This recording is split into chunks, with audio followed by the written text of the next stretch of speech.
70 years ago, I was in high school, almost a third as long as the country has been around.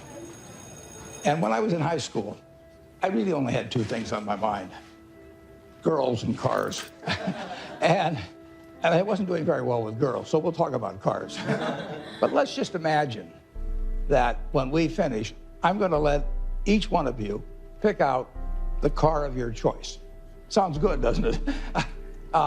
Pick it out, any color, you name it. It'll be tied up with a bow, and it'll be at your house tomorrow. And you say, well, what's the catch? And the catch is that it's the only car you're going to get in your lifetime. Now, what are you going to do knowing that that's the only car you're ever going to have and you love that car? You're going to take care of it like you cannot believe. Now, what I'd like to suggest, you're not going to get only one car in your lifetime, but you're going to get one body and one mind, and that's all you're going to get. And that body and mind feels terrific now, but it has to last you a lifetime. The most important thing is to be able to define which ones you can come to an intelligent decision on and which ones are beyond your capacity to evaluate. You don't have to be right about thousands and thousands and thousands of companies. You only have to be right about a couple. I met Bill Gates on July 5th, 1991. We were out in Seattle, and Bill said, "You've got to have a computer." And I said, "Why?" And he said, "Well," he said, "you can do your income tax on it." I said, "I don't have any income. Berkshire doesn't pay a dividend." He said, "Well, you can keep track of your portfolio." And I said, "I only have one stock." I said, and he says, "It's going to change everything." And I said, "Well, will it change whether people chew gum?"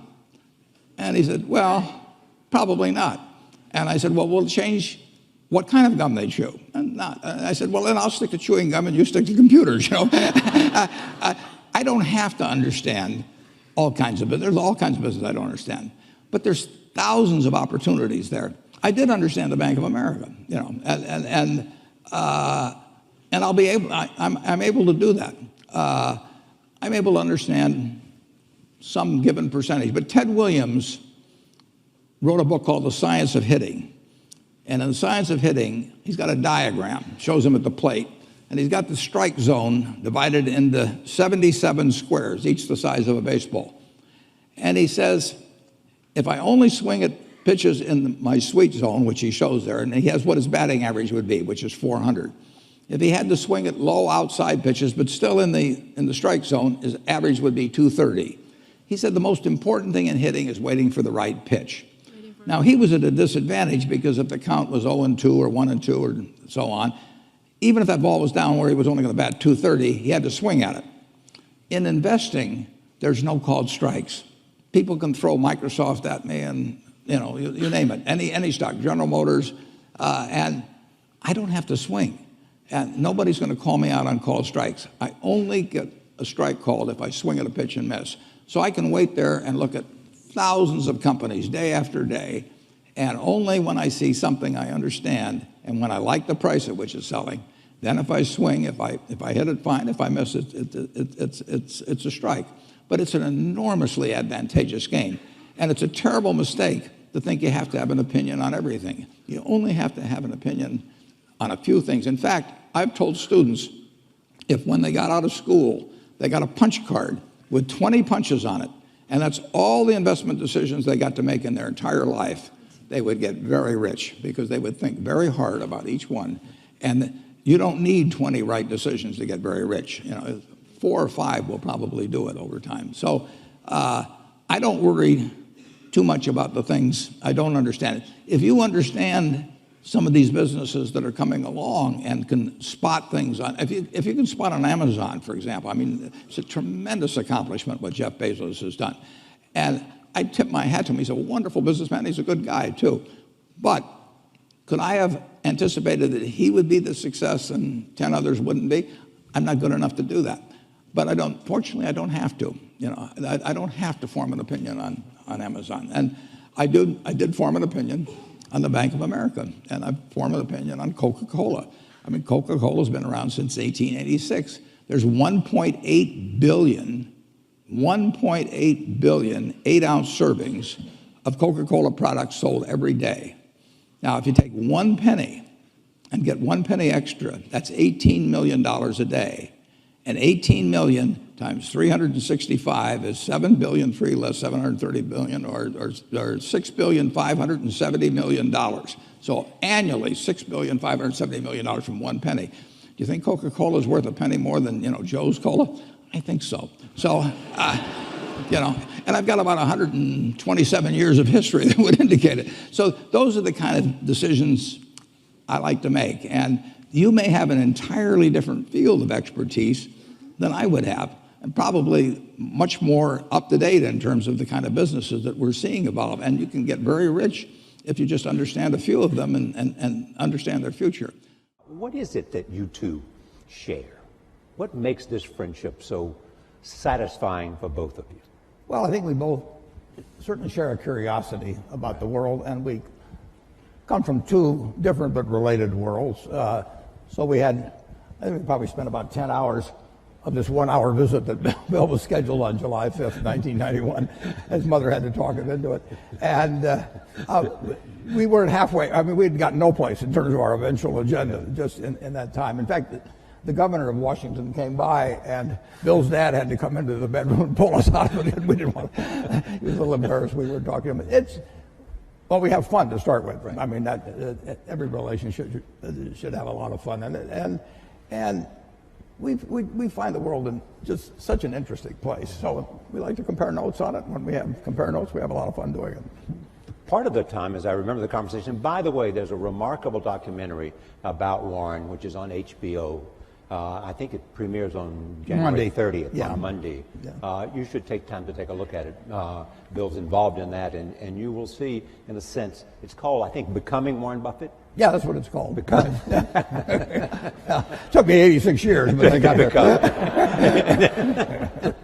You're doing well on it, though, aren't you? Well, so far, yeah. But best is yet to come. And one of the things that happened tonight, Bill, was that I guess your dad at the dinner said, what's been the most important quality for you? And you found out that you and Warren had the same word.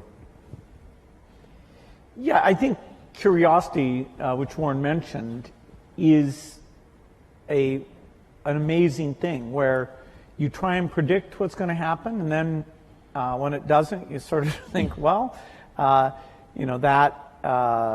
drug didn't get invented, that stock didn't go up, that approach wasn't popular. What is it about my model of the world that's wrong? Who could I talk to? What could I read?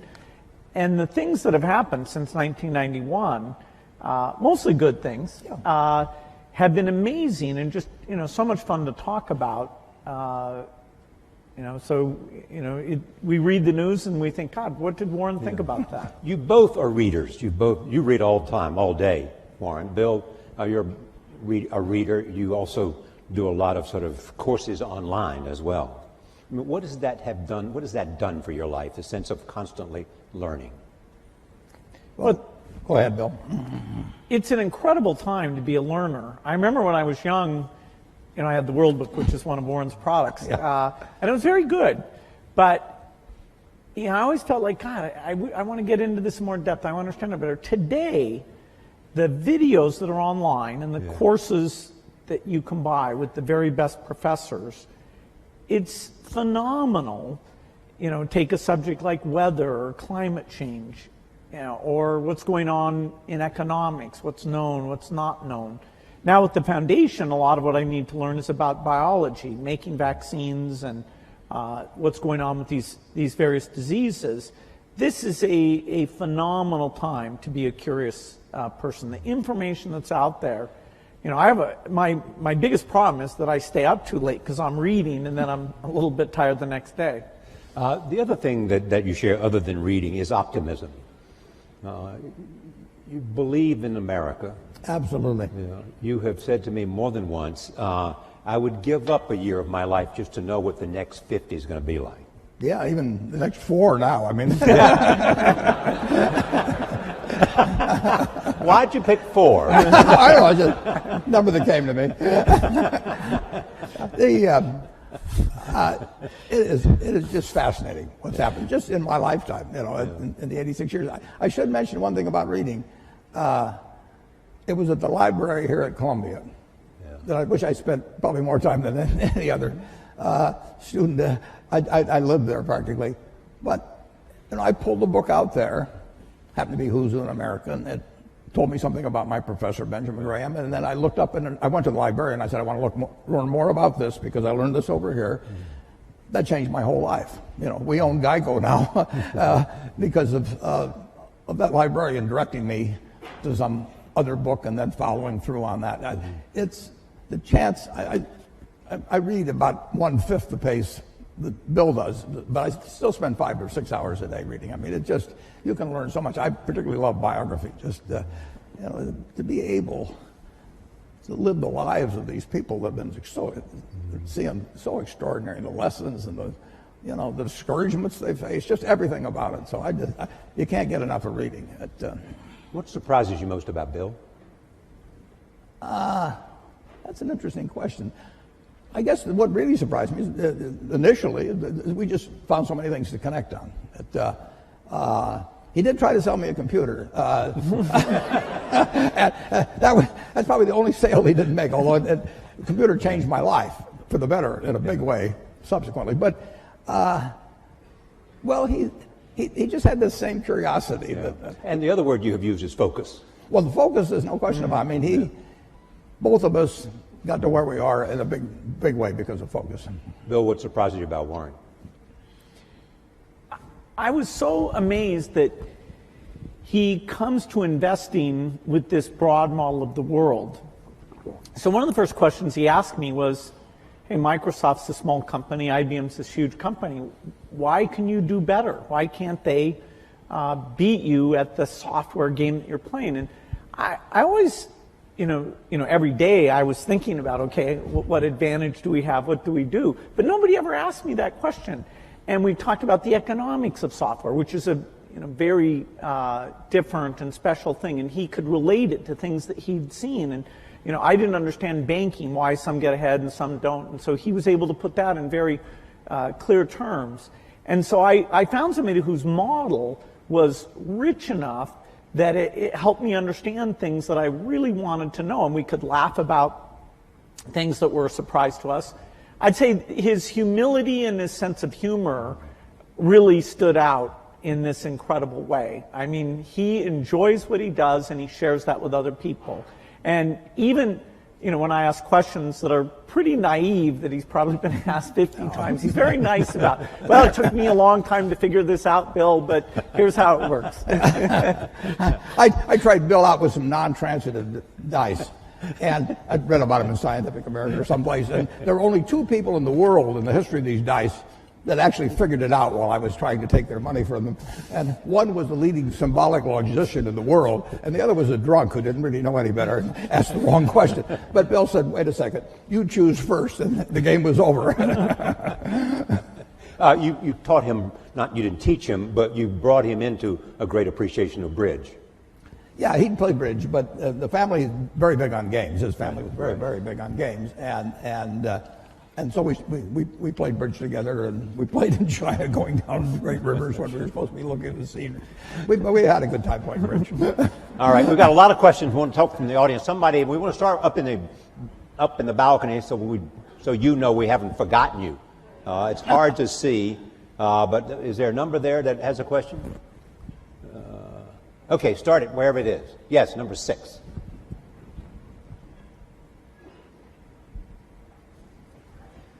Thank both of you guys for being here today. My question is in regards to public health and vaccinations. Given our current president's publicly stated stance against the use of vaccinations, both in this country and abroad, how would you recommend that we, as students and future leaders in health sciences, best allocate our resources to most effectively resist his alternative fact political philosophy in regards to domestic and global public health? Thank you. Well, Bill? That's a good place to start. Yeah. Well, the facts about vaccines are very clear and very strong, which is both that they're safe and that the vaccine schedule has been designed to reduce disease. And the more parents that adhere to it, the more not only their children be protected, but you have some kids who are immune deficient. And so unless the kids around them are protected, then it puts those kids at risk. And there are diseases like measles or pertussis that all it takes is a small cluster, and then mostly those diseases would be coming in from overseas, but you can get infection, and in some European countries you've had deaths because the kids weren't vaccinated. I don't think the U.S. government is going to come out with any negative statements. There may be a commission, and fortunately, if you look at the facts are quite unequivocal. We certainly are speaking out in favor of vaccines. So I'm a little surprised that we have to stick up for them, but it's true in every country that you get these rumors, and particularly in today's media, those rumors can get out and ahead of the facts because the rumors are sort of more salacious or contrary to what you've been told type things.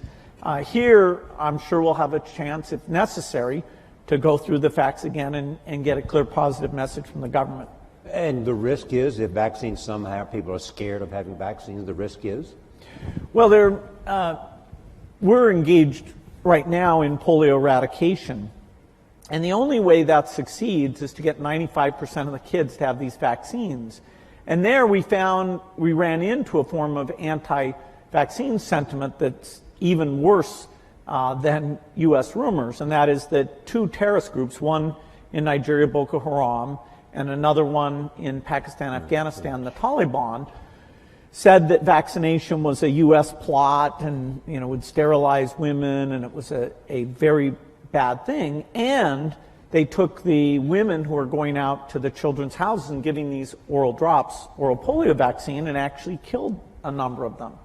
And so those negative rumors, the only reason we still have polio today, that we're not done, is because of that part of Nigeria that Boko Haram has caused unrest, and the border areas, including Baluchistan in Pakistan, where there have been these anti-vaccine sentiments. So, our risk is simply those negative things. So it's not just in rich countries that we run into this. It absolutely causes deaths if parents don't know. Bring your kids in and get them fully vaccinated. And your drive to eradicate polio is to show that you can do it. Well, it started in 1988 when it already had been eradicated in the Americas. So these were the U.S. in the 60s, the rest of the Americas in the 70s, showed that it could be done. And so in 1988, well before our foundation was involved, Rotary and a number of other organizations said, let's get rid of this. And it's been harder than was expected just because of these sentiments. Here we are in 2017, last year, less than 50 cases. So we are very, very close. In fact, there's so few cases now, the way that we track where the virus is we go and look at sewage samples, and we see, because a lot of kids get infected and pass it along without getting paralyzed. And so it's only through these sewage samples we know that there's still about 4 places in Pakistan and Afghanistan and 1 place in Nigeria that we haven't gotten there yet. All right, let's see. The next question. I got to see a card. Number 1. Thank you both so much for being here. My question, again, is a little bit on the political spectrum. I was wondering what you're both most hopeful about in this new political environment we have, and also what you're both most worried about. You want to take hope or worried, Warren? Well, I'm confident that America will move ahead. It's been, from the time I was born until now, the real GDP per capita of this country has gone up 6 for 1. I mean, nobody ever dreamt that would be possible. And when you look at what's happened in this country over 240 years, it's an absolute miracle. When I went to Columbia Business School in September 1950, 1 woman in the class. I mean, this country moves forward, and you can't stop it. So I'm enormously optimistic. I say the luckiest person born in the history of the world is the baby being born today in this country. And we will go and, everybody, half the country always is going to be somewhat unhappy, or close to half, about the last election. But I grew up in a household in the late 1930s. My dad was very Republican. my sisters and I didn't get dessert unless we said something bad about Roosevelt. I mean, it was it was required. And I heard all these apocalyptic views about after his third term there'll be no more elections. I've been hearing that all my life, and year after year after year, with occasional hiccups and an occasional seizure like we had in 2008 and 2009. But this country, it's all profit, folks. I mean, when I came in, just think of what it would have been like in 1776. Nothing here, and now we've got. And the velocity of change. Oh, it just keeps moving. Day. I mean, guys like Bill, they don't quit.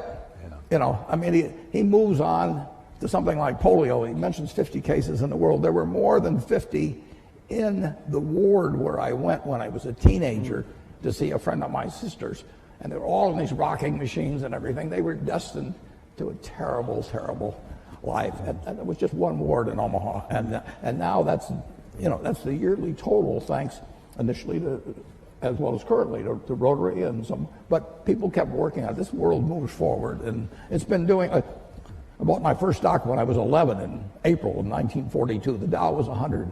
If you haven't looked, it's 20,000. Something good must have happened in between. And it's going to keep happening, folks. Bill, I know you share the optimism. What about concerns?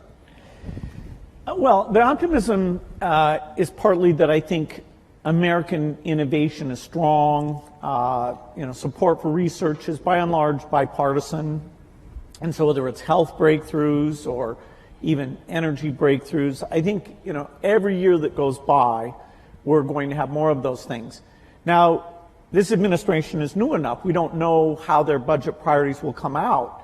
There are things like foreign aid, which is a small part of the budget, about $30 billion a year, but that means the U.S. is the biggest, that every time there's new leadership, we have to go in and articulate the benefits. It's well spent. It's not the image that people have in the past.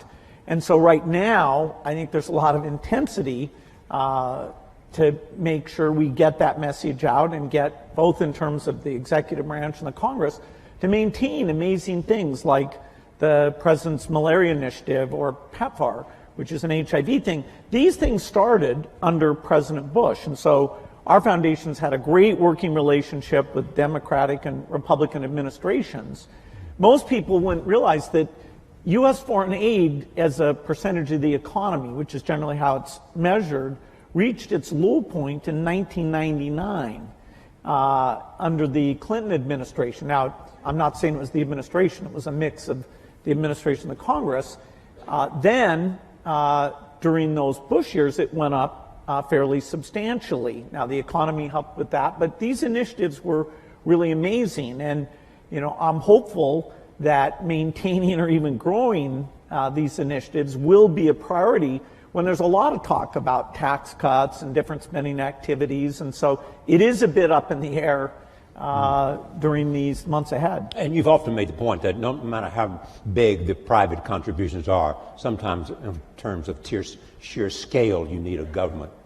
Yeah, somebody asked me today, if PEPFAR, which is this AIDS program, was canceled, wouldn't private philanthropy make up for it? Well, PEPFAR is over $5 billion a year. That is this one aid program, which is a phenomenal thing that's saved over 10 million lives. That's larger than our foundation, which is the largest in the world. So there's no possibility the government sector, U.S., U.K., other European donors, that's $130 billion a year in total that's uplifting these poor countries in health and education. And if we lose the consensus around that, if people draw inward too much, we will hurt progress, and there will be millions of lives lost because of it. All right. And one thing that might be mentioned, Charlie, is that the difference between now and 60 or 70 years ago in the ability of really bright people, really innovative, really energetic people to get finance to do things is just dramatically better than it was at that time. So now, if you've got good ideas, and there's good ideas right in this crowd, and you've got energy, it's far easier to get finance to move forward those ideas than you could 50 or 60 years ago. Is that because of the internet or crowdsourcing, or what is it? It's just lots more capital around, and people more optimistic about. People are very optimistic about business. But better ways to connect the two, the capital and those Absolutely. and the ideas. It's dramatic. It's dramatic. And the willingness to take risk. The first venture capital stuff is in the 1960s, and it's tiny. Microsoft, when we were taking outside investment, we took at a valuation of $20 million, we took $1 million for 5% of the company. I'll do it retroactively, folks. You had your chance. You had your chance. We never spent the money. That is, our business was profitable enough. We really didn't need to do that, but we wanted people on our board to give us advice. And there's an episode of Silicon Valley where all these venture capitalists are courting this guy. And that really reminded me of what it was like. By that time, which was 1984, there were dozens of venture capitalists. And that's something that other countries have tried to duplicate. They have in small part, but not nearly as well. This willingness to take risks, the idea that if you have a failure, it's not a mark of shame, that, hey, what's your next startup going to be? You heard his secret, folks. He gets his ideas from Silicon Valley. Be sure. All right, cards. Let's see where the cards are, folks. Okay, number 3, take the card right there. So you started this talk about how you'd able to make a model and it won't accurately predict what happens. And on the other side of the coin, I was wondering what happens when you create such well-developed predictive technology, and what are the ramifications and implications of that outcome? Well, I don't think our predictive technology is going to be like an oracle. Warren's nickname is the Oracle of Omaha. But the percentage of times you can predict things like macroeconomics, because they involve emotional sentiment. We're a long ways away from that. The biggest modeling thing I'm involved in is a group that models diseases. So we look at HIV or tuberculosis and understand, okay, what do we have to do in terms of diagnosis and drugs to get these things down? Once we finish polio, we'll go on, and our next big challenge, which will take decades, but I expect will be done in my lifetime, is malaria eradication. So these models aren't nearly at the point where they can take human sentiment into consideration. The field of economics, a very basic question about what we should have done differently before the financial crisis, there really is no consensus, whether it's with the public or inside the profession of economists. They agree that some of the emergency treatment we did was necessary and important, and I wish that was better understood. But in terms of the root causes, it's actually a little disconcerting how little our models or understanding explain how that imbalance got so extreme. All right, well, number 2. Hi, my name is Eugenia. I'm in the engineering school here at Columbia. And I wanted to ask, you were talking about that you love reading. I wanted to ask if you have a particular book that it changed your life, like the way you think about things. And I also wanted to ask, what is the thing that you admire the most about each other? Like you, Bill, about Warren, and the other way around. Thank you. They sort of touched on the second question, but go ahead, they may want to add to it. Books, though, first. Changed your life. Well, a book did change my life, and it was by a fellow who taught here at Columbia, Benjamin Graham, and I read the book when I was 19 called The Intelligent Investor. And I'd been interested in investments since I was maybe 7 or 8, but I'd never... And I'd read every book in the Omaha Public Library by the time I was 11. So why do you think you were interested in investing when you were 7 or 8? Because I was too dumb to get interested at 4.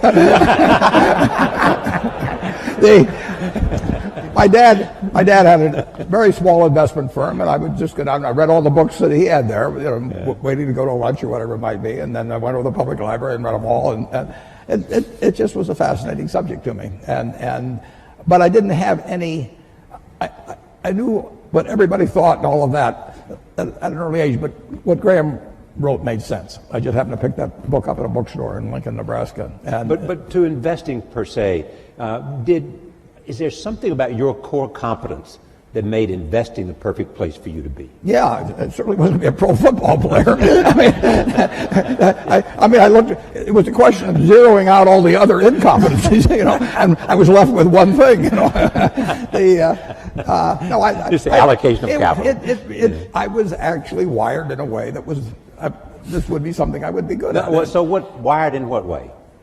I can't tell you precisely, but I've got the right temperament for it, which is much more important than IQ. If you've got more than 120 points of IQ, sell the rest to somebody else. You don't need it in investments, but you do need the right temperament. You do it. You do have to be able to think for yourself. And getting back to, the earlier question, the first question I ask myself when I look at a business is it important and easy what I can determine about this business? Yeah. And a lot of them don't make it.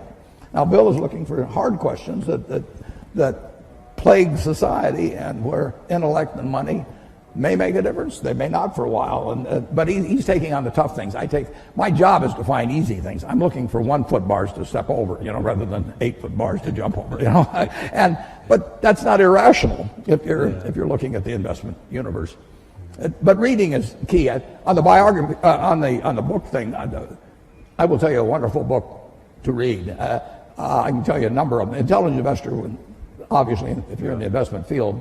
But Katharine Graham's autobiography is a marvelous book, and it's absolutely honest, told by an incredible woman who had an incredible life and then wrote honestly about it. But and someone who you knew very well and invested with, and she was a bit reluctant and had to be assured, that she was afraid of me, actually. Yes, exactly. But what makes that book so much? It is such a broad range of human experience, honestly told. I mean, you couldn't have nobody in Hollywood could write a scenario that she lived through, and just to see that world develop, how she reacted to it and everything. You can learn so much. My partner Charlie Munger just loves Ben Franklin. You can learn from other people and their mistakes, and I find biography is my favorite. Part of the reason you love biographies. Pardon me? Part of the reason you love biographies. Yeah. Okay. Where is the card? Right here. Just come here. I'm having a hard time seeing the card, so that right here. See where the hands are raised.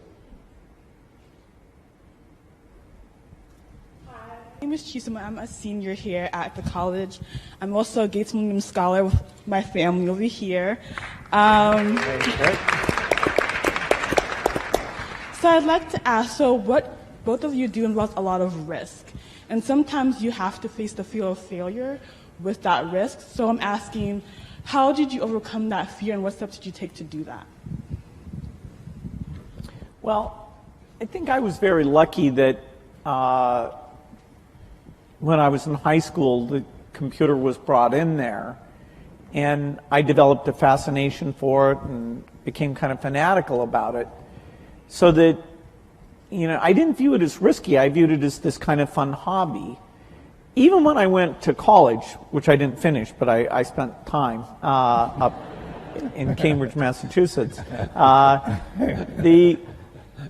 wasn't sure that would be my life's work. Now, as the chip came along and made it mainstream, it became very obvious that something dramatic was going to happen. And so my passion, my hobby, and the area I could start this company right at the beginning of the revolution, that coincided in a nice way. And I never felt it was risky. If Microsoft had failed, I didn't have kids or anything. I could go back to school and finish my degree and go get a job somewhere. I was very risk averse in running the company. I always made sure we had enough money in the bank to pay everybody for at least a year if nobody paid us at all. Because this idea, I was hiring people who had kids and families, and they were moving to work there. And here I was, 19, 20 years old, and sort of telling these people I'd be paying their salaries. So I was actually very conservative on a financial point of view. And one of the few arguments I had with Steve Ballmer, who came in and played a phenomenal role in the success of the company, was how many people could he hire?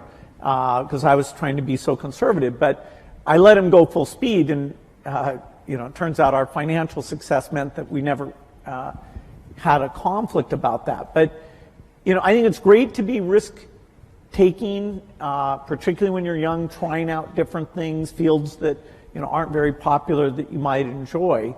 But I never got into a position where I was taking, actually in any meaningful sense, I was taking a big risk. I mean, the risk for you would not to have acted because you felt the train was leaving the station. Yeah, and it was so clear that, this was going to happen. And this was so much fun. I mean, I was a fanatic. I didn't believe in weekends. I didn't believe in vacation. My mom had to negotiate whether I'd come once a week for dinner. No matter who the guest was. Yeah, that's right. That's right. Yeah. But Warren, you have often said you still tap dance to work. Absolutely. Because you can paint with your own colors. Yeah, I'm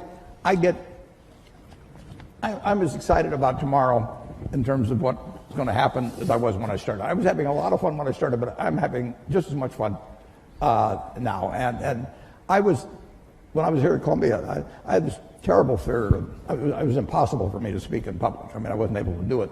I actually read an ad in the New York Times. I went down to Midtown, signed up for a course, gave the guy a check, and then stopped payment on the check. I mean, I just petrified. But finally, and actually, after you get through hearing me today, maybe you'll wish I'd stayed afraid of public speaking. But that's another question. When I got out to Omaha, I finally decided I just had to do it. So I gave a guy $100 in cash, and once I parted with $100 in cash, I'd jump off the Grand Canyon to get my money's worth. So, but it changed my life. But I would say this: don't fear failure. Almost everything that's turned out, I got turned down by Harvard. The best thing that ever happened, among other some good things that happened that didn't seem good at the time. Don't worry about. And don't let it eat at you or look back. Just keep going, because you're going to have some things and forget them. Go forward. All right, I want to go to the back of the room, right back there, wherever number 3 is. Hi, my name is Matthew Mann. I'm a first year at Columbia Business School. Both of you had a moment where you went out on your own. And I guess my question would be, if you were to do it all over again, you're in our shoes, what industry would that be in? Where would you start your own business today? I'd do the same thing. Yeah. I mean, for one thing, I'd be a failure at anything else probably. I mean, I'm not gonna. No, I mean, I had fun when I was in my 20s, my 30s. Now I'm 86, and I'm having fun. And so I advise students as much as possible, look for the job that you would take if you didn't need a job. I mean, don't sleepwalk through life, and don't say it's all going to be great. I'll do this and I'll do that, and I'm just marking time till I get to be older. That, as I've told people, that's like saving up sex for your old age. I mean, it just is not it is not a good idea. Yeah.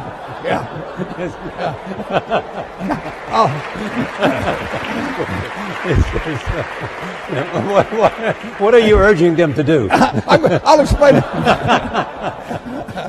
Just what I'm talking about. Now, you really want to be doing what you love doing, and you can't necessarily find it on your first job. Right. But don't give up before you find it. Bill, you've had the unique experience, A, because of your curiosity, B, because of your involvement in global health, to see the impact of a lot of other areas, whether it's biomedicine or whether it's a whole range of other things other than computer science. If you were going to drop out of Harvard today, which field would you be most likely attracted to?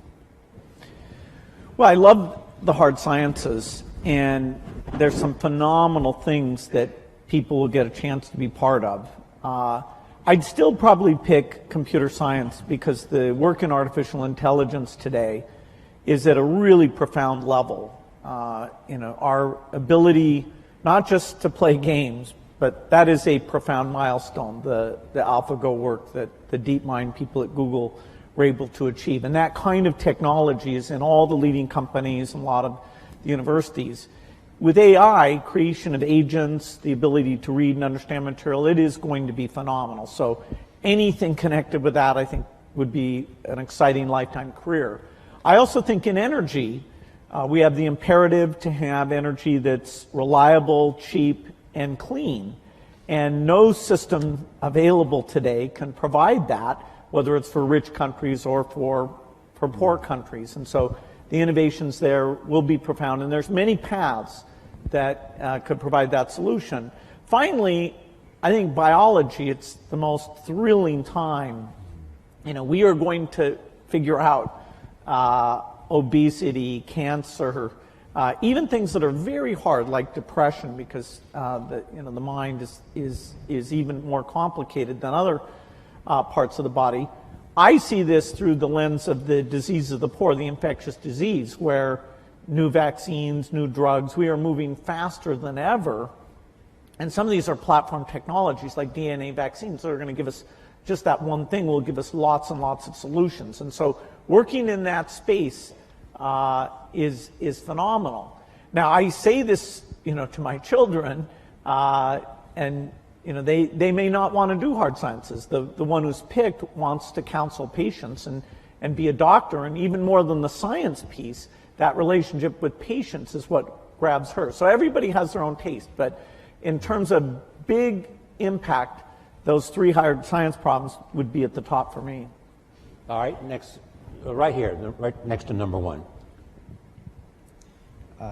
Hello, thank you guys for being here. Also, thank you to Mr. Gates. I am also a Gates Scholar, and without your foundation, I wouldn't be here. Many industrial-based communities have been severely affected with higher levels of unemployment due to the increasing utilization of automation, which ends up displacing workers. What do you believe is a possible solution to unemployment arising from automation? It's a good question. Because there's a lot of talk about globalization and all of that, and a lot of other people step forward and talk about how technology and the impact technology is having on jobs and the demand for new kinds of skills. Yeah, we were here in 1800 and conducting this, and somebody would point out that eventually tractors would come along and better fertilizer and everything, and that 80% of the people are now employed on the farm, and in a couple of hundred years it's going to be 2 or 3%. And what are we going to do with all these people? Well, the answer is we release them. Keynes wrote something about it in something called Essays on Persuasion. He wrote in 1930 about what a more prosperous society would become like. And he actually postulated that in 100 years, and we're now 87 years away from that, that there would be 4 to 8 times as much output per capita. And he's remarkable, but he didn't quite get out, might get distributed. But the idea of more output per capita, which is what the progress is made on productivity, that should be harmful to society is crazy. I mean, the distribution may be a problem, but if one person could push a button and turn out everything we turn out now, is that good for the world or bad for the world? You'd have to figure out how to distribute it, but you'd free up all kinds of possibilities for everything else. So everything should be devoted initially to getting greater productivity, but people who fall by the wayside through no fault of their own, as the goose lays more golden eggs, should still get a chance to participate in that prosperity, and that's where government comes in. Right. Bill, anything to add to that? Yeah, a problem of excess is a different problem than a problem of shortage. If all the tractors and computers stopped working, then we would have problems of shortage there. And we just wouldn't have enough people to make the output. A problem of excess really forces us to look at the individuals affected and take those extra resources and make sure they're directed to them in terms of re-education and incomes policies, and the need for labor in terms of smaller class size, helping handicapped kids, reaching out to the elderly. The demand for labor is not at zero. If you ever get to that point, fine, you can shorten the work week, and you'll be just fine with that. And so this idea of taking an individual who during their generation is affected, I think there's a lot to be learned about that, a lot of thinking we have to do. But the macro picture that it enables is an opportunity. Number 2. Also, I'm urging people at the back, so you have a chance. We want to go back up to the balcony as well. So I see number 6. We'll come to 6 after 2. Yes. Hi, my name is Sam. I go to Columbia College, and my question is, what steps do you think need to be taken in order to improve public education, particularly in economically depressed areas of the United States? Bill was the Bill- one Bill's the education. Yeah. I think this is a super important issue because the dropout rates, although they've gone down a little bit, they're still very high and vary based on income. And even kids who graduate, a lot of them don't enter college, or they do enter college, and they end up in these remedial courses for their reading or math capabilities. And those people have an extremely high dropout rate from higher education, and you know, they can incur debt, they have a negative experience. So we have a long ways to go in education. There are some very strong points of light, like here in New York City, some of the charter schools are, with even less resources than schools at large, doing a phenomenal job of educating kids. There are a lot of countries, particularly in Asia, who, spending way less of their GDP on education, are doing a great job educating their kids. And it's not just the top 20%. Their bottom 20% is pretty phenomenal in the case of China, South Korea, and Singapore. And so looking at what we've learned in charter schools in terms of building the culture, giving teachers feedback, what is good teaching look like? Do we give teachers a chance to learn from each other about that interactive element that makes the subject seem relevant and important? There are great teachers, but spreading those practices has been very, very tough. And so I'd say it's a top priority, and our foundation has that for our work in the United States. Education is the top priority, whereas outside the U.S., we take on health. It's a tough problem because the institution of education are fairly resistant to change, and people are not yet convinced by various approaches very easily, but we need to keep at it. We're going to, stay and even actually put even more money into trying to help create models. Okay, up to number 6. Hi. First, I want to thank Bill. I've witnessed the role of your foundation in eliminating polio in India, and I'm really thankful for that. My question is more on how to set the basic level of debate in any public sense. Like, there are many trade-offs. How to explain climate change policy for people who are losing jobs in the coal sector? How do you balance the current short-term economic goals with the long-term peaceful transition to the renewable sources of energy? No, it's a good question. The certain topics are so complicated, like climate change, that to really get a broad understanding is a bit difficult, and particularly when people take any of that complexity and try and create uncertainty about it. And for example, India's kind of paradigmatic in that they want to electrify for all sorts of good reasons having to do with health and reading at night and quality of life. And the question of should they delay electrification for climate issues is going to be very difficult. The ideal is to innovate in such a way that they can go full speed ahead on electrification without emitting the CO2 that the natural path of them today, which is coal, is the way to go. And so we have a lot of cost reduction to do because rich countries may be able to buy premium electricity.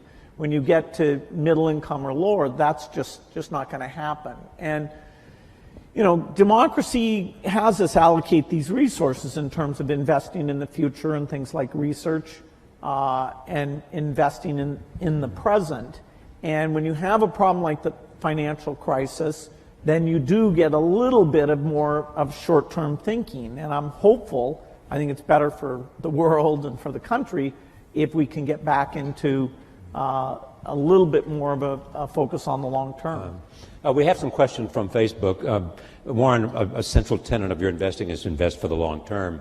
And this comes from Brian White, who says, how might Bill and Warren convince investors to think beyond short-term returns to encourage world-changing innovation? Well, I've spent my life trying to convince people of investing for the long term. And listen, if I knew how to double my money tomorrow, I'd probably invest for the short term too. But it's much easier to invest for the long term if you're just talking pure investment, because you know what's going to, in my view, it'd be very high probability what's going to happen 10 and 20 years from now in a major way, and I don't have the faintest idea what's going to happen tomorrow or next week. But if you're talking about societal, it's very tough because politicians face elections either every 2 years or 6 years, and the way particularly congressional districts have been organized, primaries have become more and more important, and so it's very hard to have politicians think of something that's wonderful for the country for 20 years, but will cost them the election 2 years from now. And that's a basic problem in a democracy, and it gets to be more of a problem as we've arranged congressional districts so the primary dominates, because a very limited number of people turn out, and their motive tend to be on the extremes of both parties. So it's not easy. Whether you're going to make an investment in a company or whether you're going to buy the company, what are the factors that you're looking for? What test? I'm looking for durable competitive advantage. I'm looking for something that has a moat around it for a considerable period of time. And I'm looking for an honest and able management to run it, because I don't know how to run it myself. And I'm looking for a purchase price that's not excessive. But it's better to pay a little too much for something that's a very good business than it is to buy some bargain, but really a company without much of a future. And I don't know. I don't have a ability to predict with a high probability of success the future of most companies. So I'm looking for the exception. But the nice thing is, if there's thousands of companies out there, I really only have to be right on a couple. I mean, it's exactly the opposite of baseball, where you have called strikes, and the pitcher's trying to throw it to you at the worst part of the strike zone for you. And if he succeeds in getting into that corner 3 times and you don't swing, you're out. And investing, it's a no called strike thing. So I can sit there all day and somebody can throw me one company after another, and finally I get one in my sweet spot. Both of you have chosen both wives and partners well. Charlie Munger added what to your? Charlie Munger changed my views. He refined them in a huge way in terms of looking for the quality companies and looking for the ability to make an investment that would work out well for 5 or 10 or 20 years, as opposed to something there might be one. I call it cigar butt investing, where there was one puff left in the cigar, but the cigar was free, so you picked up these disgusting looking things and got one puff out of them and went on to another one. And that worked okay, but it was small scale, and it really doesn't build something satisfying. So he kept forcing me in the direction of saying, is this really a business we want to own for forever? And do we want to get associated? It's like a marriage. I mean, do you want to get associated with this person forever? And it's a great way to look at things. Bill, your wife, Melinda, has added what? Well, she's... Other than 4 children. 3 children. How much time do I have? Because she is your partner, and she was there in the philanthropy from day one. At Microsoft, I had 2 partners who were amazing. I had Paul Allen in the early days, and then Steve Ballmer as the company got bigger. And we would not have achieved anything what we did without those partnerships. Because, when things are tough, when you're making big decisions, having somebody who's really in there with you, committed, for me, I couldn't have done without that. For the foundation, Melinda's an amazing partner. She thinks about the people issues better than I do. She, knows when I get overexcited about the science. She can, make sure we're being realistic about it, and it makes it fun. Last week I went to Europe to World Economic Forum. She went to Nigeria, and then this weekend we just sat and talked about, okay, what did we see? What does that say about the work we should do? And so, I don't think I'd enjoy it without a partner, and particularly someone amazing like her. It's more fun with a partner. I mean, Charlie and I have had more fun working together than either one of us would have had individually, and we have never had an argument after working together for 58 years. You talk every day? Not anymore, because we know what the other guy's going to say. We just grunt. We talked it all out 50 years ago. So if you see Charlie and he says, "Why haven't you called me?" you'd say, "Well, I knew what you'd say anyway." Absolutely. No, there's no question about it. But we still have a lot of fun together. All right there. Well, let's see, number 2. Hi, my name is Molly Zanger. I'm a student at Barnard College. I guess what I'm basically wondering is what your main considerations are when you're choosing where to donate and what causes to donate to, and what the main challenges are that are associated with that. Yeah, well, I wholesaled it because I made a choice that I wanted to have. Well, originally, my first wife and I planned that I would pile it up and she would unpile it, but that was plan number 1. But she died in 2004, and then I had the problem of figuring out the best way to distribute what would turn out to be a lot of money, and I wanted some people who had similar values and similar objectives to what I had, but I also wanted people who would pour in intelligence and energy, and in the case of Bill and Melinda, a lot of their own funds, would work at it full time, but who really saw society as I saw it, which was that every life is of equal value. And that if you start with that, and then you figure what you might be good at changing, whether it's in medicine or education or early learning or whatever it may be, that was my answer, was the wholesale. Retail philanthropy would drive me crazy, but wholesale philanthropy I really like. Bill? Yeah, for our work at the foundation, the belief in innovation, which both Melinda and I saw at Microsoft, our question was, okay, how do we bring that kind of innovation to help the world's poorest? And we learned that coming up with new vaccines, that although you can pay a lot to have them created, the marginal cost comes down to less than $1.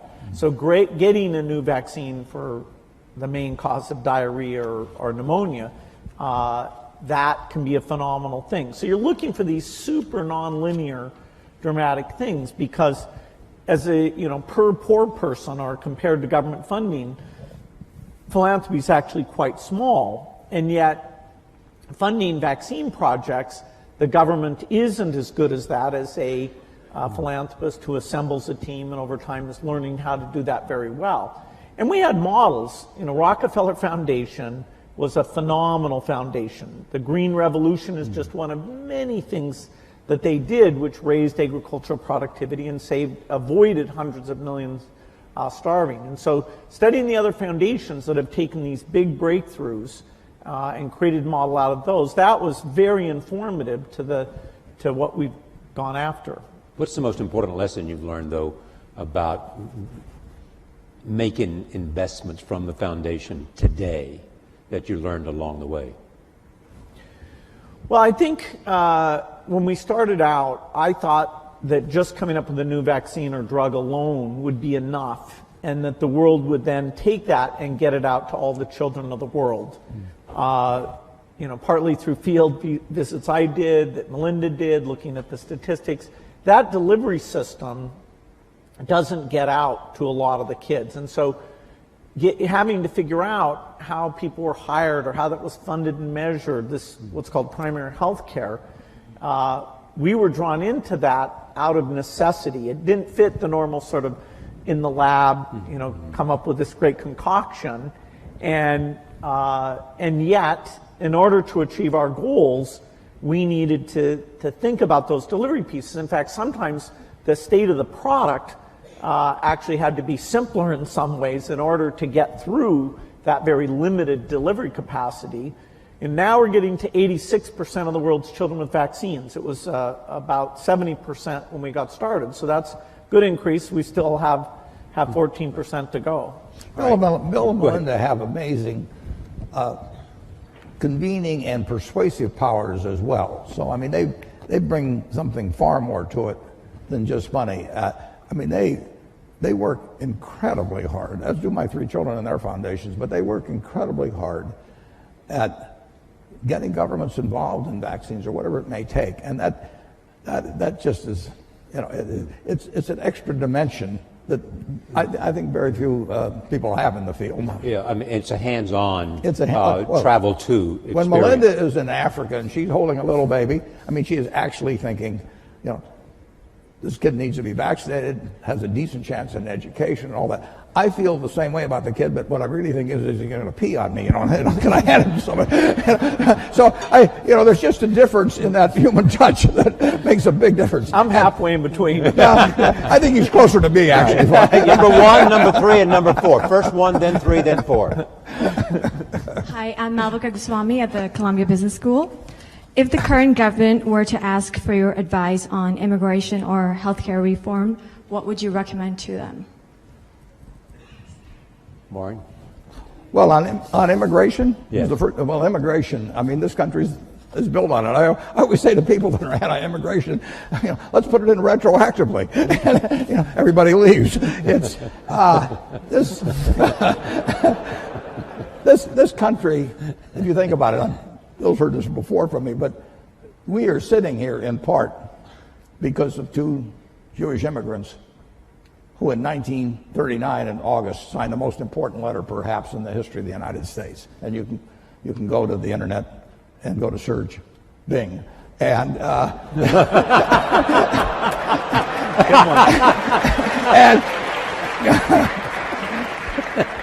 and just type in Einstein, Roosevelt, 1939. Leo Szilard and Albert Einstein, 2 immigrants, came here. They came directly from Germany. Szilard came from Hungary before that. And they told President Roosevelt that the Germans were likely to develop an atom bomb, which was likely to work. It's less than a full page, and we better get to work on something fast. And that the Manhattan Project came out of that. And if it hadn't been for those 2 immigrants, who knows whether we'd be sitting in this room. Mm-hmm. Immigration? I'm going to let him handle it. You knew Andy Grove. Just go up and down the line. I mean, right. It's this country has been blessed exactly by immigrants, and you can take them from any country you want, and they've come here, and they've found something that unleashed the potential that the place where they left did not, and we're the product of it. The question also was about healthcare. I mean, what can you tell us about healthcare that you think is important in terms of the consideration of what might happen? I mean, if you were building a healthcare plan for America, what would be the elements that you would want to include? Well, there's no doubt that in order to provide decent health care, the percentage of GDP devoted to it is going to go up over time. It's already very high, and yes, there's some efficiencies to be gained in that 18% or so number. But as society ages, as we come up with new things like joint replacement, organ transplant, which are going to create lots of human benefits, we're going to have more resources overall, including more government resources for health care. And so it's a tough problem because you have both access problems today and you have cost problems today. And whenever I look at a problem, I have this one simple lens, which is innovation should help here. But in this case, innovation, while it will provide breakthrough drugs that will save costs, like if you can cure Alzheimer's, which we certainly haven't done yet, that will save on huge long-term care costs. So we have these chronic diseases that we've made less progress on than some of the others.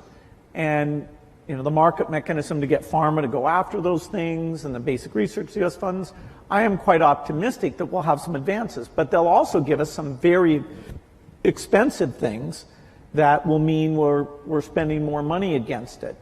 And I do hope, that at some point that we really are calling on the best minds to look at the incentives for the breakthroughs, the most efficient system we have here. I think there's a lot of unhappiness in the country now stems from the fact that the healthcare system isn't delivering, and yet people are saying less government, more government. Right.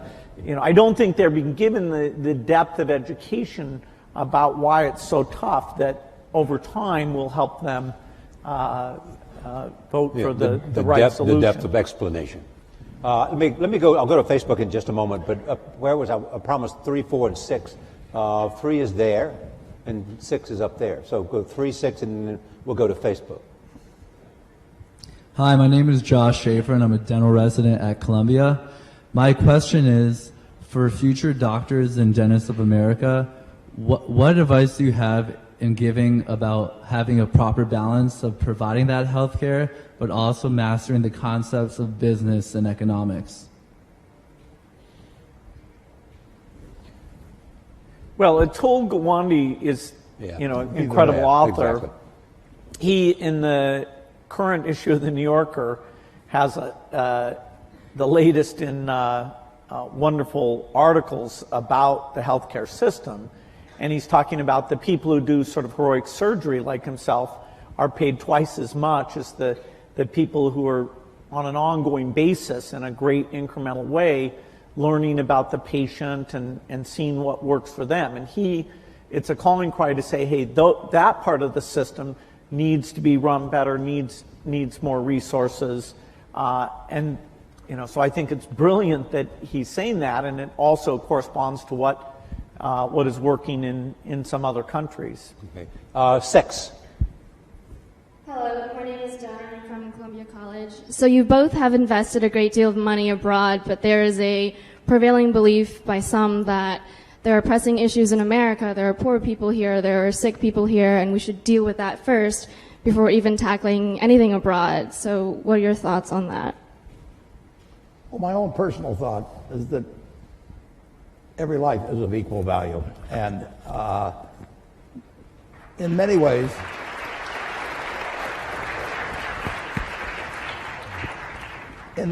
if you have a limited number of dollars, you actually can do more for more people outside the United States. We do have greater resources here for our 320 million people than exists around the world for 7+ billion people. So if you can improve the lot of more people by intelligently spending $1 billion or any other number in other areas of the world actually than here. And I get, coming from Omaha and having the money I have, people can say, well, why not spend it all in Omaha? You grew up here in Omaha, it's done all kinds of things for you. And I absolutely acknowledge that. But in the end, if I've got X dollars to spend, I can make life better for more people if I can have it intelligently allocated in other parts of the world actually than the United States. And that draws a fair amount of criticism, but I live with it because that's just what I believe. All lives have equal value is really the driving force Absolutely. behind I mean, the Gates Foundation. I'm an accident. I won the ovarian lottery when I was born in the United States in 1930. It was 40-1 against me. I was male. Now it's 80-1 against being a male in the United States in 1930. I was just plain lucky. My life had been far different. Bill always said if I'd been born a long time ago, I'd have been some animal's lunch because I can't run fast and I can't climb trees and everything. And I'd be saying, I allocate capital. It wouldn't work. And, I was lucky. But 79 out of the 80 weren't as lucky as I was at that time. And, Bill. Go ahead, Bill. Yeah, in terms of the helping people in other countries, the foreign aid budget of the U.S. is 0.8% of the budget. And there will be, in the years ahead, a discussion about, is that worth doing? It saves lives for typically about $1,000 of life saved. And in terms of stability and countries eventually being self-sufficient and being part of the world economy, there are some huge benefits to that. So if we were talking about should we spend 20 or 30% overseas, okay, that would be a very interesting discussion. But what we're trying to preserve is something that's gotten smarter and smarter all the time, has proven benefits, all of which are things that our foundation co-invests in the same things, like the polio thing is 0.8%. So I'm hopeful that in a big world that can remain a priority. All right, let me go to another Facebook question. This is from Nadia Akwal, says, how might Bill and Warren encourage innovation, particularly among teens and young adults? How do you encourage innovation? Well, I think you have a market system that provides rewards for it. Yeah, that's one way. Yeah. and we have it. I mean, we have an incubator for innovation in the United States. And, you know, Bill can drop out of school. Andy Grove can come from Hungary. And, I mean, it just welcomes it. And thank God. I mean, that's why we have the kind of prosperity that we have. I mean, the question of how it gets divided is a secondary question, and that does not get solved as well by the market system. But our system is just designed for it, and look at what has happened. All right, number one. So also, I want to make sure we get the people in the back, so we only have 5 minutes left. So there's a couple of hands up in the back, so please recognize it. Hi, my name is Sahir. I'm a senior in the engineering school. As men of such great influence, I'm curious, and we touched a little bit about this in the last question, but how you deal with reconciling your convictions with maybe what is believed by the public, maybe even a majority, considering that you have the wealth and power and fame to make such great things happen.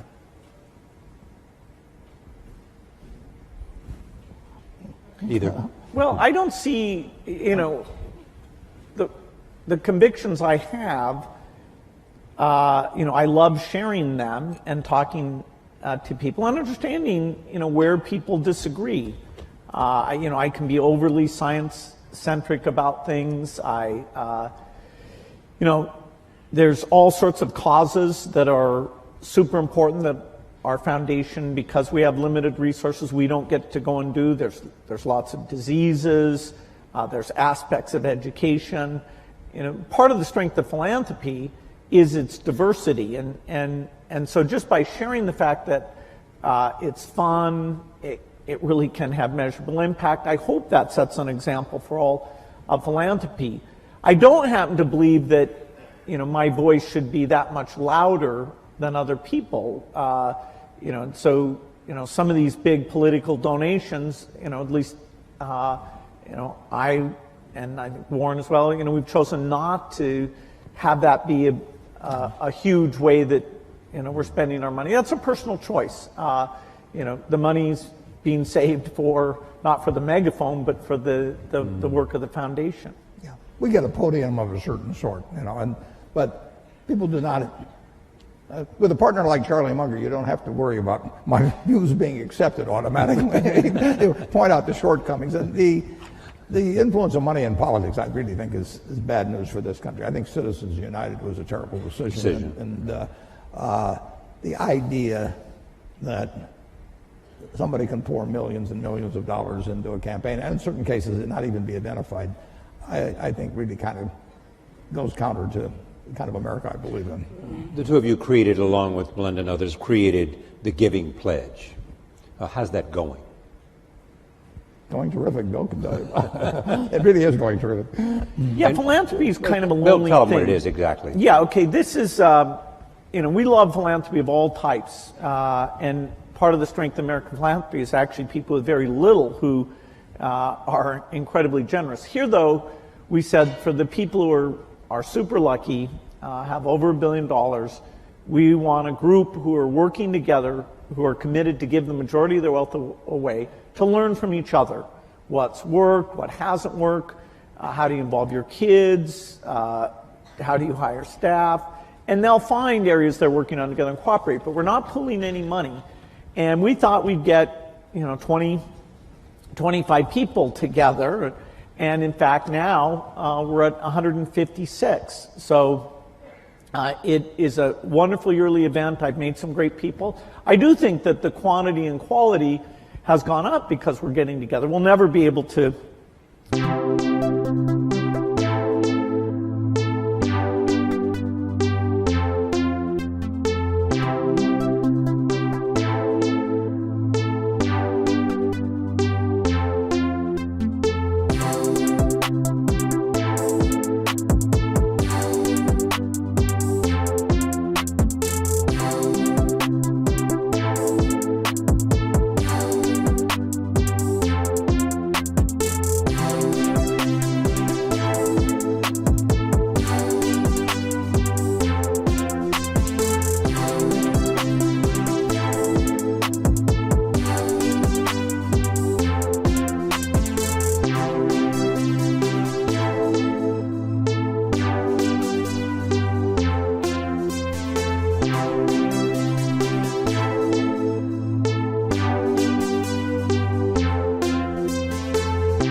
measure that in a direct way. And we're making special efforts in China and India because now we have a lot of wealth there that wasn't there before. And in their own way, I think by having a strong philanthropic sector, that will help those countries and therefore help the world. What's interesting now, Bill and I are having dinner actually with the group tonight, for example, but if you go back 100 or 150 years, people got wealthy by making some money from the first oil refinery or steel and mill and building another one, and Henry Ford would build a plant to build cars, and then it would be from retained earnings, which eventually turned into cash.